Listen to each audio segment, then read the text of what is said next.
How's it going, everybody? Welcome back to another video. Prozzie here. I'm joined today by Life in Taiwan, Allan. And today I wanted to talk about things that surprised us about Taiwan. Actually, there's a good segue that we're here. We're sitting in a Japanese barbecue, which is very popular here in Taiwan. In fact, Taiwanese people love pretty much all things Japan, which makes sense because it was a part of the Empire of Japan for like 40 or 50 years or something like that. And that influence is still prevalent here in Taiwan. So something that might surprise you is that a lot of Taiwanese people, not everybody, but a lot of people can actually speak Japanese. At some level, yeah. Maybe not everybody. No, not everybody, but... Would you say that it's not as prevalent as English? Oh, by the way, this barbecue is very good. You know, English is definitely more prevalent, but a surprising amount of like young kids learn it, because I think it's interesting. Yep. Older people learned it because they might have grown up when Taiwan was a part of Japan. And that really struck me. I had no idea that that was going to be a thing. Well, that's like it's kind of like a joke you can make with people to say when you want to sort of poke fun at someone who's older. You would ask them like, "So you must speak Japanese, right?" Because they would because they would have learned it in the olden days. A lot of what surprised me is based on my experiences in China, because you know Taiwan is you know a Chinese culture you know based. And so a lot of the things, you know, I'd learned something in China and I thought maybe it would be kind of the same in Taiwan, and it ended up being totally different. And speaking Japanese is definitely something Chinese people do not do because they kind of hate Japan. Okay, yeah. A little bit of hate. Well, I mean, me and you have kind of different viewpoints on this because you came to Taiwan from China and already had a more developed knowledge of Asian culture, especially. And when I came here literally not knowing almost anything about Taiwan. Everything all of my knowledge of Taiwan was learned on the plane when I read the Lonely Planet guide. So, for example, like, what's something that surprised you? Genuinely, the number of scooters, which is quite apt for this video with them all racing behind us. But I couldn't believe the amounts of scooters that there are. And I mean, it might sound obvious, it might sound very trivial to Taiwanese people if they've grown up with it, but you just don't see scooters in England. So one more thing that surprised me is that Taiwan is probably the most progressive country in all of Asia, well, if not one of the most progressive countries. So I think they do claim to be the most progressive, forward-thinking.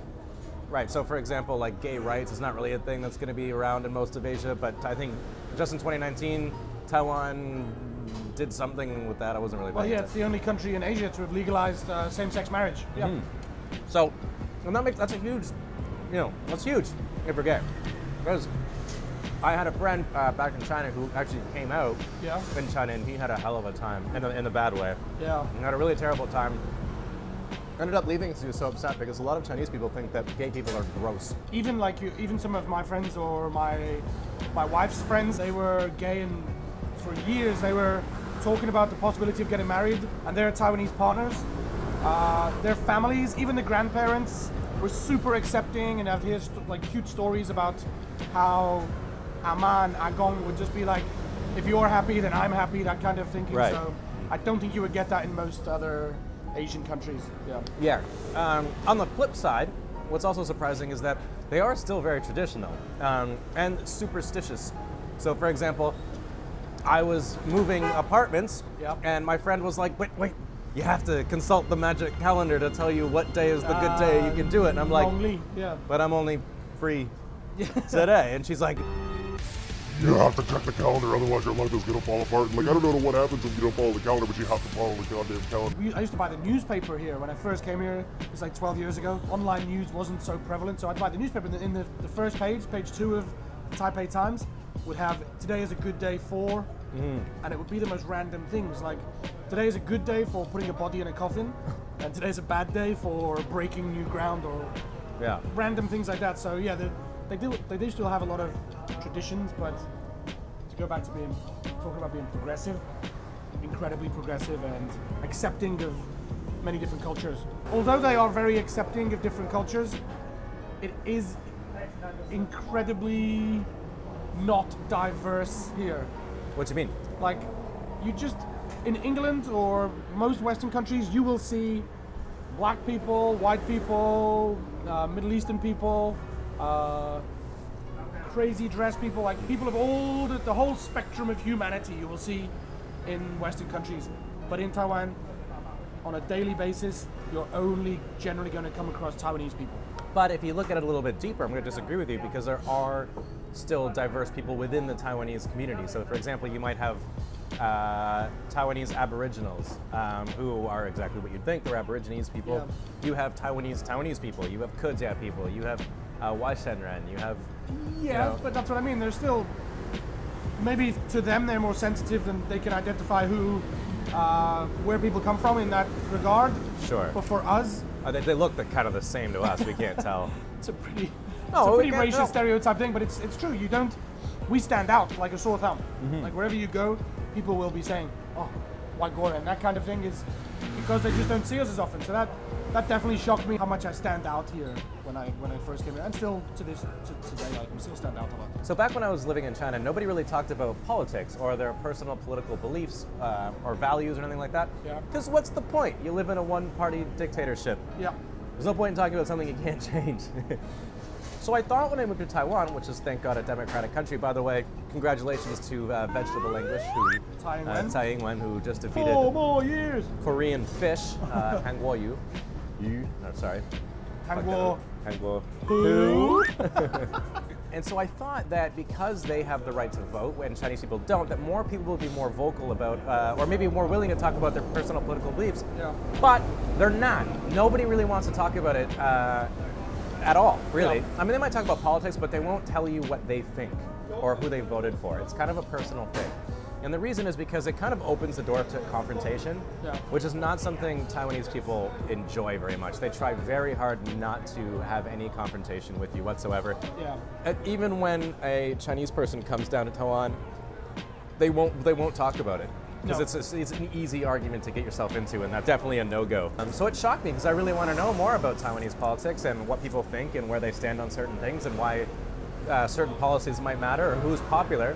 But it's just not a very easy conversation to get in with a Taiwanese person. That really surprised me. One more thing that really surprised me is the weather, and not so much like how hot it is. Like, I kind of expected it to be hot, but in the winter, well, not actually this winter. Luckily, this winter we're kind of so Warm. far so good. But my first few years here, the winters were deathly cold, like biting wind, like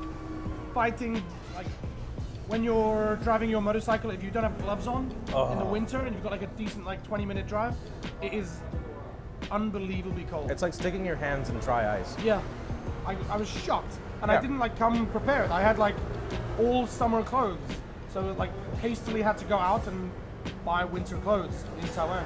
This sounds stupid, especially coming from a Canadian where I'm used to temperatures down to minus 15 or whatever. The coldest it'll get in Taiwan is probably sitting around 7 degrees, which sounds stupid. You guys are probably at home thinking that's not cold, Prozzie. Yeah. When it's as humid as it is here, and there's no insulation, so everywhere is cold. Yeah. It is actually something to think about because back in Canada and the UK, our houses are insulated. Central heating, and then you go outside and you're cold for a minute, and then you get inside your car, and then you're warm again. Then you drive to work, and then you go to work, and you're warm. Yeah. You're warm all day. But here, there's no insulation, and you drive a scooter, so you're cold all day long, and it's bone-chillingly cold. I understand that. Yeah. That was shocking. And another thing related to that would be the air quality.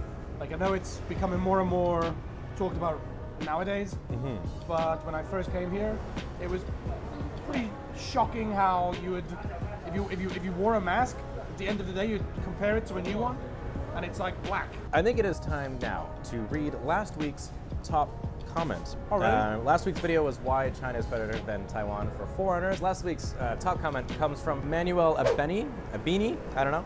And he goes, Abeni. Taiwan. 我们爱台湾和台湾人, which means we love Taiwan and we love Taiwanese people. And I agree. Taiwan's a great place to live. Yeah. No mistake. I think before we go, what's a good question for some of our viewers maybe that watch the channel, Taiwanese people that watch the channel from overseas? Yeah, what surprised you about the country you moved to? If you're Taiwanese living in England or Canada or whatever, what surprised you about those countries?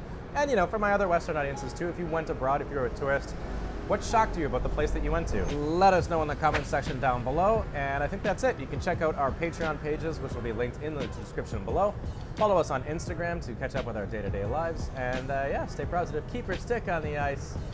And I'll see you next time in My Life in Taiwan. See you next time. Hey, Benny. Bye-bye.